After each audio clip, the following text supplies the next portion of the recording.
Welcome to Syncast powered by Commercient. I'm Heath McKnight. Joining me today is Todd Brown. He's the Director of Lab Products and Electronic Materials at Polysciences. Todd, thank you so much for joining me today. It's a pleasure. Thanks, Heath. And Todd, you're a longtime friend, if you will, of Commercient. You are with Polysciences, but you were with another company, and that's how we kind of got our introduction to you. So I'm really happy that we could talk today and everything about not just your experience with the type of business that Polysciences does, but also Salesforce, sales, everything in between Commercient. But first of all, could you tell me a little bit about yourself and what you do at Polysciences? Yeah, my career has been on the commercial side of the chemical industry for a little more than 30 years now. I am currently the Director of Lab Products and Electronic Materials. The Lab Products is basically a catalog business of about 3,500 different chemical and chemical related products that go into research labs, universities, large corporate research labs, things like that. And so we try to support electronics industries, specialty chemical, medical device, life sciences, material sciences, bioprocessing. So we have about 5 different business units, all that are incubated from the catalog part of the organization. Excellent, excellent. Now, Todd, I noticed on your LinkedIn that you know a few languages, and I hate to admit this, but I took a lot of years of Spanish between middle school, high school, college, and I know a little bit. I should know a lot more, but I was wondering, is this something you do for business? Is it a hobby, or is it kind of a mix of both? It's a mix of both. I studied French in high school and did pretty well. So I thought, oh, this is, I should go to a place where they speak French. So I went to McGill University for undergrad in Montreal. And wow. But I learned very quickly that the French they speak up in Montreal is not the textbook French that you get from your French teacher in public high school. Sure. It was Quebecois, which is for me, very challenging to understand. And Montreal's a very, very cosmopolitan city. Turns out that there's, everybody is basically bilingual there. So there was not a lot of pressure to speak French. I tried a little bit outside of Montreal. When you start going up to Quebec City, there's a largely French population. So tried to speak French, but didn't do too well. But if you drop me in Paris, I could open a bank account and order something in a restaurant or something like that. I could probably function. And then Excellent. After that, after graduating, I actually joined a Japanese chemical company. That was my first real job out of college. And I was the only American in the company. So I was surrounded by Japanese speakers all day long. And I went to the president of the company and I said, hey, if I really want a career here, I need to speak Japanese. So they sent me to Middlebury College, which is a summer program. I spent 9 weeks learning Japanese. And at the end of 9 weeks, you come out with a functional knowledge of Japanese. It's a pretty extraordinary program up at Middlebury.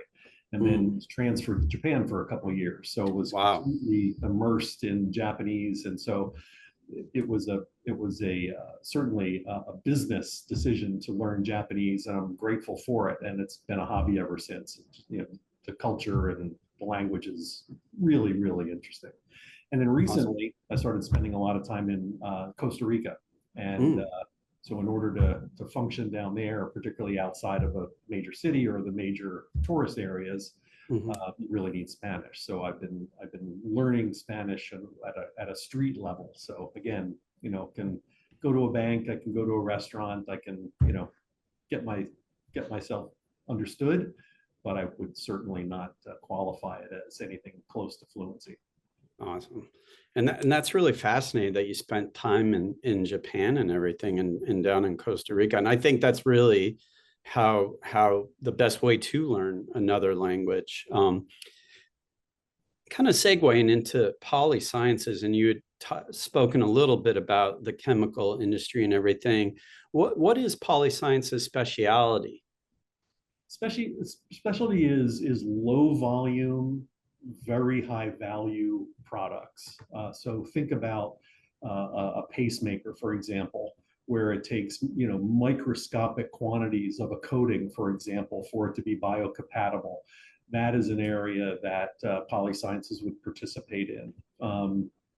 Things like, other parts of medical devices, potting compounds, adhesives, things like that, where it was a highly critical functional chemistry. Again, we're talking about grams and kilograms scale of material. Commercial effort. It's very unusual that we would get into the metric ton level of material. So it's a wonderful business, but the life cycle is very, very long. And using a CRM like Salesforce, for example, is critical to managing all those opportunities and having really a legitimate sales funnel in order to manage and predict future business. Excellent. And perfect segue, because like I mentioned earlier, you and I have spoken a few times in the past. And one thing I find really interesting is not only your extensive background in sales and chemical and everything, but your experience with Salesforce. How did you first get started with Salesforce?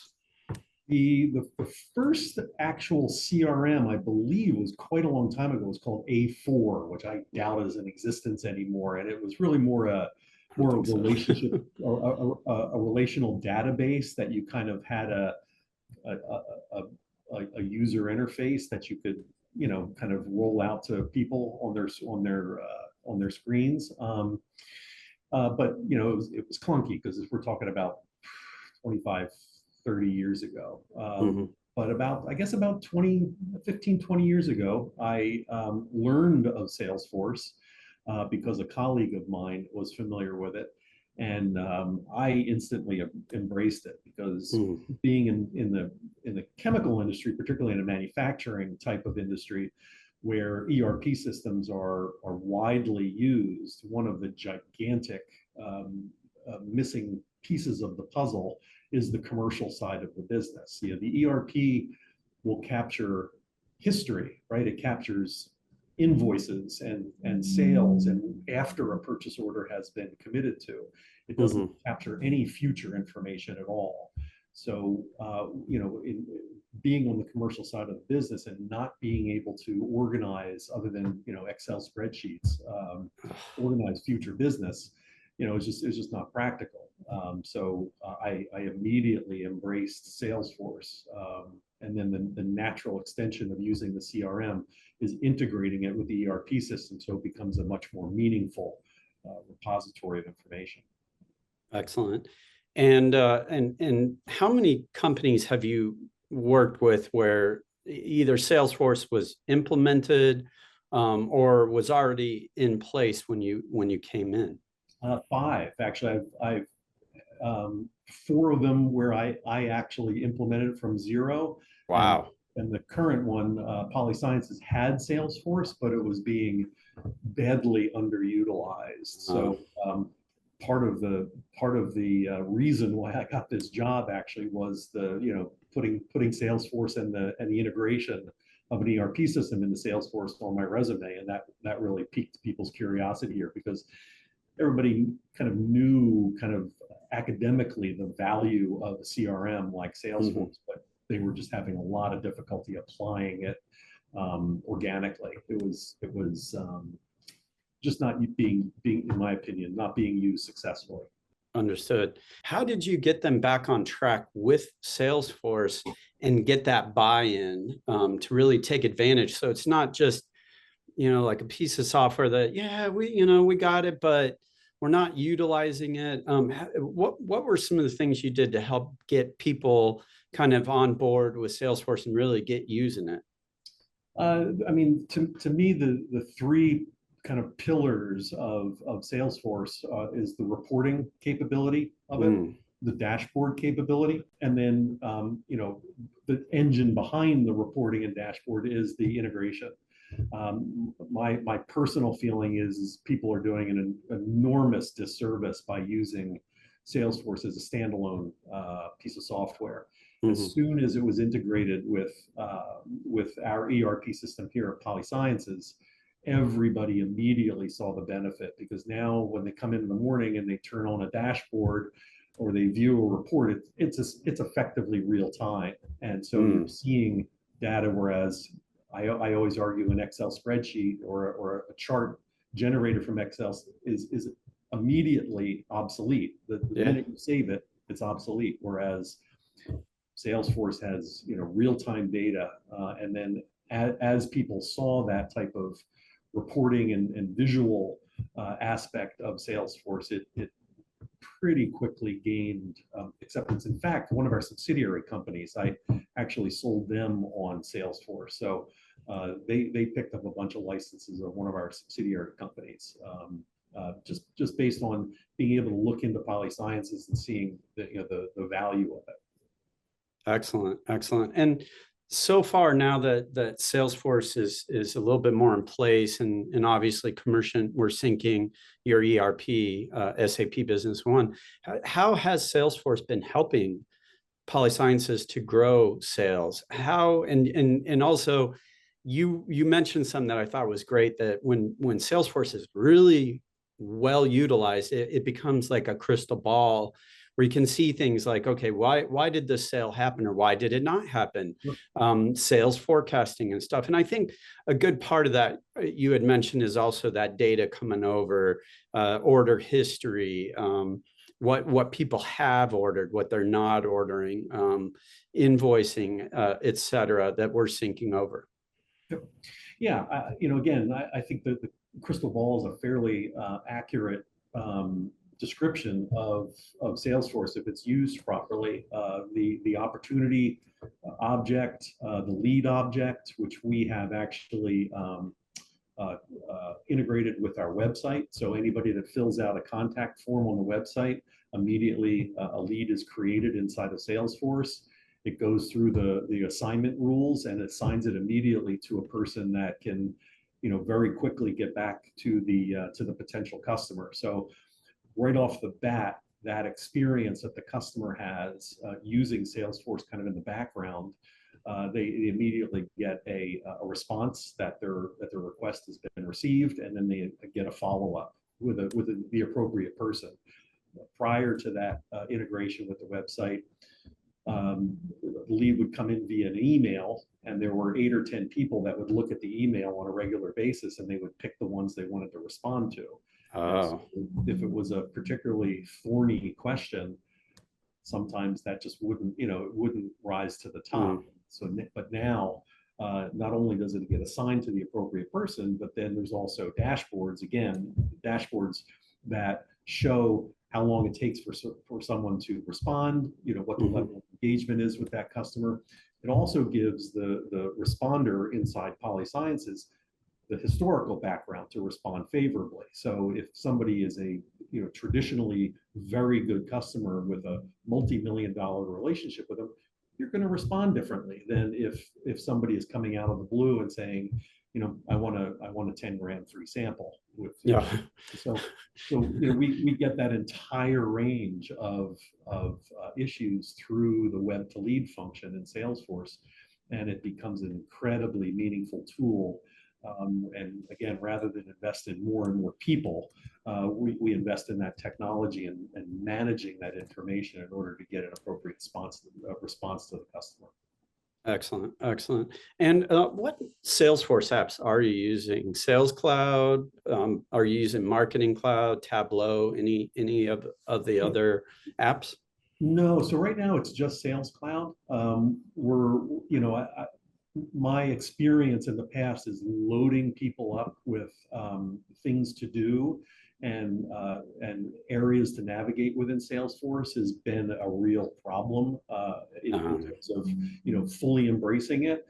So I look at this really as a probably a 3 or 4 year plan, where we're starting with the integration, which obviously Commercient did a beautiful job on, and so that flow of information in there. So now instead of people signing on to SAP and going through 15 or 20 screens in order to find out what the status of an order is, or what the inventory level, or is what the invoice history of a particular customer, there is a dashboard or a report already that we've created inside of Salesforce that allows someone to immediately see it. So the licensees are now viewing Salesforce as the go-to piece of software to really extract, kind of actionable information.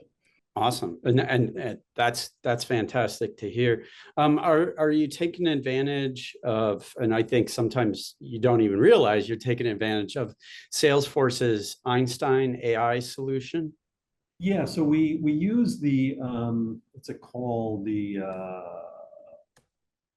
activity, Einstein activity is what it's called, where it syncs with Outlook. And if there is an email that can be pulled over into Salesforce and assigned to a contact in Salesforce, it basically creates an email history inside of Salesforce for that customer. And that is phenomenal. It really, in an instant, you can see if somebody were to call me and say, hey, XYZ company has a problem, I can immediately go into Salesforce and look at the email history and, within 30 seconds. Wow. Very, very clear vision of what our relationship is with that customer.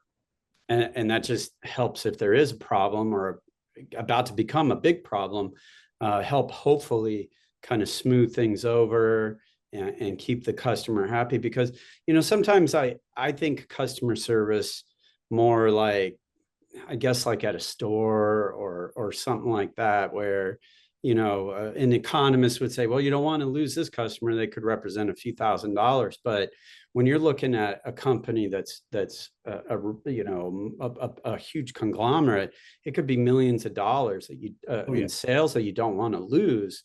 So something like that just sounds like it can really just help smooth things over and keep going strong.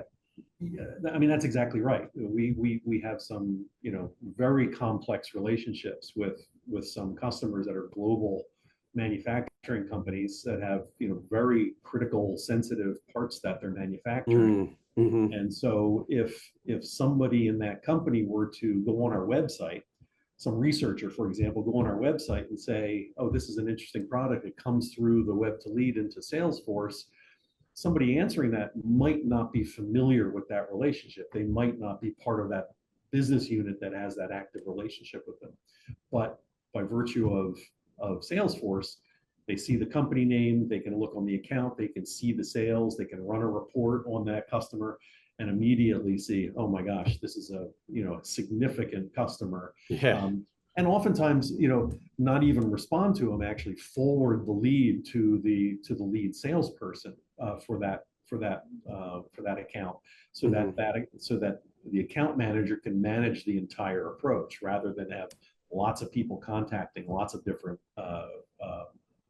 people within an organization.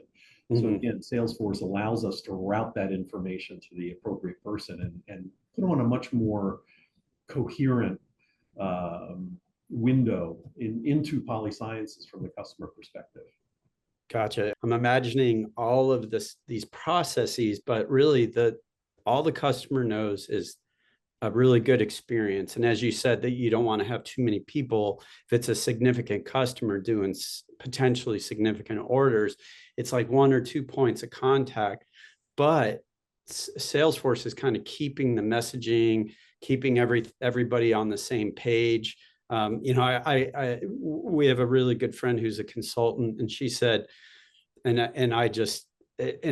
Sync kind of plays into it a little bit. It's like the worst thing you could do is, as you said, you're using a spreadsheet. Maybe somebody picks up something like an account. Hey, can you call in on this customer? And they're like, hey, would you like to order XYZ? And it's like, yeah, we already ordered it. You sold it to us a few months ago. And that just, to be blunt, it's almost like quote unquote amateur hour. And whereas Salesforce can help with Commercient SYNC show that when they get on, before they even get on the call, they can see what's going on, and they can have that same consistent messaging, that consistent professionalism, and really just taking care of the customer better. Yeah, and I think your description of that is what would happen 30 or 40 years ago. And so do you want to is the image that you want to portray to the customer that you're stuck 30, 40 years ago managing your accounts with an Excel spreadsheet and a couple of Word documents. It's just the quote, the Word document is a perfect example. In my prior company, before we implemented Salesforce, all quotes that were going out were email quotes. So whoever sent out the quote kept it on their email, so nobody was aware of an active quote that was out in the market. The other thing too is that a lot of universities require a PDF because that researcher has to submit that to a purchasing group, and the purchasing group needs a file, an uneditable file from the vendor in order to execute a purchase order. So as soon as we switched over to Salesforce on the quote object and started generating PDF quotes, the response was extraordinary. It was easily identifiable as a significant increase in closing quotes. It went from about 16% to almost 40% within about 6 months. Yeah, that's incredible. Yeah, we did nothing other than start using the quote object in Salesforce. Fantastic. Before I get to my next question, we have a manufacturer in Miami, and they're a big manufacturer. And I remember asking, prior to sale, or what were some big issues that Salesforce helped solve? And this was before I even asked about Commercient SYNC. And he said exact same thing. Somebody would send out an email. They would do all the quotes through email. And they're in the automotive industry, and they are manufacturing specific parts for shops, end users, car manufacturers, et cetera. And he said what was happening was they'd miss an email. That email could be hundreds of thousands of dollars in lost revenue. And then I know I said earlier, the economists would look at it as not only did you lose a couple $100,000, that customer or potential customer is already gone. They're gone. Millions gone just like that, because they're going to take their business with them. So again, Salesforce keeps that kind of like everybody, well, maybe not everybody, but at least the specific salesperson and the sales manager, that kind of eagle eye 30,000-foot level of the sales pipeline versus so that email got lost, and how much did that cost us? And that's just it. And that cost is very difficult to assign to those lost opportunities. But again, same thing in Salesforce. You lose an opportunity, it's now part of the process of saying, okay, why are we losing opportunities? Are we overpriced? Is our sales cycle too long? Do we not have the correct technical expertise? Are we missing some paper sale? Is it the wrong sales guy? You start comparing data between salespeople to say, hey, this guy's closing at 50%, this guy's closing at 10%. So all of that can be a tool in order to improve the process. And again, just kind of piggybacking on that, the catalog business that I run is really a service business. I mean, we're selling chemicals, but it really is a service business because it is competitive. There are a lot of other catalog companies out there. And our experience is if we're the first ones to get a quote out, if it's accurate and meaningful, and the customer can act on it right away, we get the business. And that's what's happening as we implement the quote object here in Polysciences. On the other side of the Salesforce equation are these long life cycles that I was referring to on our specialty product side, where it could take 2 or 3 or 4 years, because we're often looking at a medical type of an application, which requires an enormous amount of paperwork and an enormous amount of scrutiny. So again, the Salesforce can handle both, right? We're handling the transactional sale on the quote object and the speed and efficiency. And on the other hand, we're using the opportunity object to manage those long-term, pipeline type of opportunities. Yeah, totally understandable. I want to talk a little bit more about Commercient SYNC, but in my experience of talking with customers such as yourself, especially talking to anybody using a CRM that is not necessarily even just Salesforce, sometimes the adoption can become difficult. And through nobody's fault of their own, sometimes it's like, okay, I have been using the emails and the spreadsheets, the Word document, the legal pad.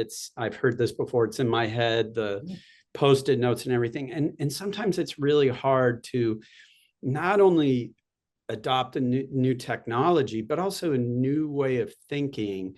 Right. And based on our conversations in the past, it sounds like when you come in, not only are you saying, we're going to implement this or get it back going, but you get pretty good buy-in with the team.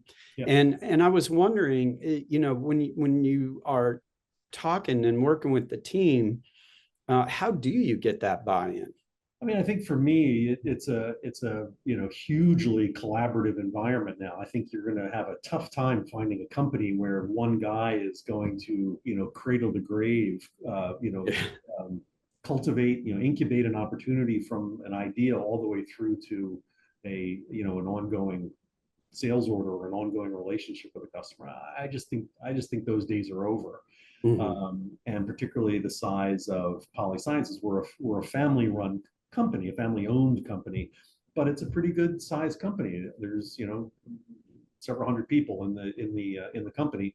Mm-hmm. Very sophisticated manufacturing quality control capabilities.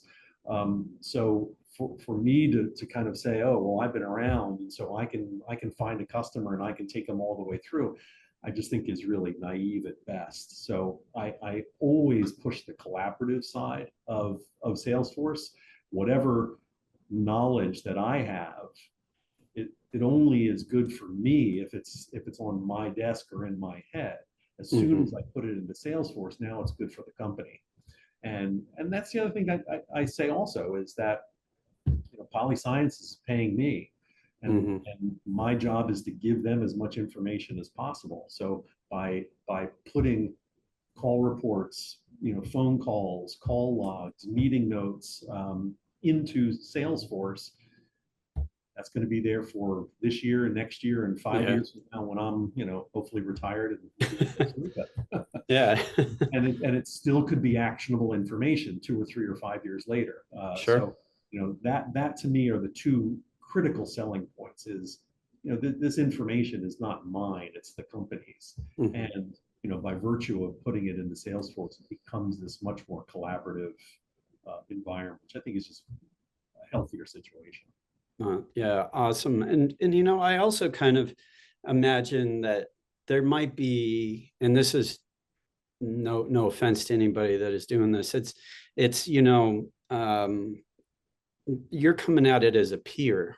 You're coming at it as, hey, I'm using this with everybody, versus somebody saying, hey, here's how you use it, and you better use it. And it's kind of like, well, who is this person telling me? And I say that only in the sense that when it is a peer coming and saying, hey, check this out, this is incredible, this is going to really help you out, I think that also kind of helps, as you said, with the collaboration of, you know what, I am willing to give this a shot. This is a whole different, not just software, but a different way for me to look at how I am doing my business and everything. Yeah, 100%. And I think actually, interestingly, in 2023, all of our KPIs are really more kind of sales and mostly sales driven. Revenue thresholds, profit margins, things like that. 2024, almost all the KPIs are now activity based. Wow. So the idea is, if we generate activity, so increase the leads, increase the conversion rate, increase the number of call reports, increase the number of touches at the customer, shorten the speed of solving issues. If we can do all of these, what a couple of years ago would be soft types of data is now hard data inside of Salesforce, then it becomes very meaningful. So now we're showing graphs that indicate all of this activity. Where are our leads coming from? Are they coming from the United States, or are they coming from Europe or Asia or South America? Which groups are converting those leads into meaningful contacts and ultimately to opportunities? How many opportunities are being converted to quotes? It's all activity. And and like I said before, ERP captures the history. All of that activity that we're doing now in Salesforce captures the future. So my argument, again, to the presidents, two kind of co-presidents of the company, they're brothers, is that by looking at the activity, that is going to be the sign of future growth and future sales, rather than sitting back and waiting till the end of a year and saying, "Hey, where's our sales?" Yeah. Yeah, totally. Has happened in prior companies that I've worked with. Oh, Man. That in November we have this big gap, and no one was working on opportunities. No one was following a process. Oh boy. So then it's like frantic calls. Hey, can we get a deal and everything? Yeah. I think I've seen that at companies I've worked for in the past where it's like, wow, that's a huge push to get to that end of the year. And it's not like, like a store that the majority of their business is going to be in that final quarter, just a couple more questions, a little bit more about Sync. A couple times that we've spoken, I love the spreadsheet is immediately dated, but in Salesforce, we're syncing over the ERP data, and that's always up to date. And one thing I also love that you said is that something as simple as a lead coming in, and it's from a specific customer. Maybe it's a customer that you haven't talked to in a while. Well, the good news is that you can pull that up in Salesforce, and then the order history, sales history, everything. How are they doing on, what is that account worth and everything based on what we're syncing over. Right. And it helps to know, as you said, it's okay. Is this an existing relationship? Okay, yes. Well, how deep of a relationship is it? And it's all right there in Salesforce being synced over by Commercient. I was wondering if you could talk a little bit more about that. Yeah, I mean, to me, I was involved in kind of one, I wouldn't call it a failure, but I would call it a very low adoption rate at one company. And that was a business decision not to put money towards syncing the ERP system with Salesforce.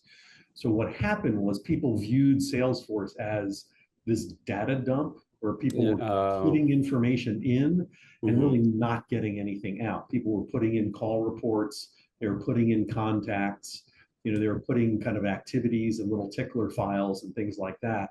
But in order to really do their job, they had to go to the ERP system. They had to go to these multiple other areas in order to come up with a full picture of what their day should be like, who they should be focusing their energy on, and what's coming down down the path. By integrating that, now you have a single source, and not only are you putting data in, but the ERP system is also dumping an enormous amount of data in, which in our case is sales orders, invoices, contacts, accounts, inventory. So we can immediately check inventory if somebody needs something tomorrow. Whereas even the best ERP person here has to go through 3 or 4 screens in order to find out if something is available or not. So, again, Salesforce manages that information very nicely. And again, Commercient did a beautiful job of mapping all the relevant fields into Salesforce so that it's meaningful data for us. And it was really quite painless going through that process. A few weeks and we were up and running. It was really quite extraordinary. That's excellent. I just a couple more questions. I've spoken to other companies and they talk about how in their headquarters, and it could be headquarters in London or Australia, or America, but then their international teams, they're a little bit lost, but then they get Salesforce and then we're syncing, and then for them, they can get a lot more visibility. And you had mentioned that helps Polysciences international teams as well. And I was wondering if you could maybe explain a little bit of that, if you don't mind. Yeah, actually, it's quite interesting. We have 4 international offices, Germany that covers Europe, obviously, Taiwan that covers most of Asia, India, and Brazil, which covers Latin America. Our office in Latin America and in India have people that have used Salesforce in the past. So when I said and pitched the idea of getting additional licenses for the international offices, these two were phenomenal advocates. Both India and South America said, oh yeah, we're 100% in. We know what it can do. It's an extraordinary tool to help us do our job. Europe and Taiwan were a little more set in their ways. They had lots of spreadsheets. And so it took a little bit more of a sales pitch to do that. And one of the sales pitch is just allowing Salesforce to be the objective developer of processes. Quotes, for example, was a thorny issue. The regional offices would send an email in, hey, can you quote this? Mm-hmm. With no background information, with no kind of color around it, just saying, hey, we want somebody, somebody wants 100 kilograms from us, give us a quote. And that was a chronic problem inside the company because resources towards developing that quote. So instead, in the opportunity object, you create a quote request and you have drop-down menus and say, what's the opportunity? What's the company size? What is our relationship with them, and what is our value add? Is it a competitive situation where they're looking for a lower price? Is it a technical issue where we can create some real technical value there, or are they just looking for a second source, kind of thing? So we have this very easy drop-down menu. Now all of a sudden we get these quotes that are, again, inside of Salesforce. They're not emails where it's a reactive look. It's part of a list that I look at every single day. Here's all the quote requests that are coming from international offices. I route them to the appropriate person, and it has some real meaningful data and information around in order for us to really say, you know what, this is a winner, let's go after it, or you know what, this looks like not a business that we can really support well. So the dialogue in those activities become much, much more powerful. And it's because we're kind of objectifying it inside of Salesforce. Excellent. Yeah. Excellent. Prior to the use of Salesforce, it would be emails back and forth and back and forth and back and forth. And it can put somebody in an uncomfortable position because you might be asking a question that they may not know the answer to. And now they get all mad at us because we're asking questions. Yeah. Just give us a quote. We'll take care of everything. Well, that doesn't help. So yeah. Salesforce, again, is an extraordinary tool to shorten that distance between those offices. Excellent. And you had mentioned that you are implementing the quote object, and I imagine it'll kind of cut down on the time that it takes to create a quote. What will Commercient be doing to help out with the creating those quotes? So that allows us to look at historical pricing and costing as well. So if it is a quote that is not, our catalog is on the website. It has posted prices. So there's not a lot of flexibility there in terms of providing discounts or things like that. Because again, we're really providing a service, and it does cost quite a bit of money to put a little tiny glass vial into a box and ship it out the door. So there's a minimum cost there. So we generally try to keep the catalog prices pretty stable. But there are many instances throughout the day where someone's asking for bulk price or specialty packaging or things like that. And what the sync allows us to do is immediately look at historical data for that product, or even from that customer, and also from adjacent customers in similar industries, and look and see what the pricing strategy is and what our cost basis is for pursuing a piece of business. And, again, very quickly allow us to get a quote out the door. And again, the experience is the faster that quote goes out, it increases the likelihood of a win dramatically. Excellent. And my final question, I was going to ask your tips for getting buy-in into Salesforce and increasing adoption. You actually shared that, but what kind of stood out to me in our conversation today was you mentioned, well, that's doing business 30, 40 years ago, and there's still companies doing that. For somebody who happens to be watching this and they're thinking, man, my company either does not have a CRM or has one of those kind of very limited CRMs, which is kind of like something that it just, like you were saying, you can add some contacts and maybe some meeting notes and that's it. But they're still a little hesitant. They're worried about getting the buy-in. They're worried about, wow, this is going to be a whole new, not just software system, but a new way of thinking. What would be your, one or two suggestions to them to kind of help them to kind of say, okay, we're ready to dive into something, a more advanced CRM to really do digital transformation, such as Salesforce?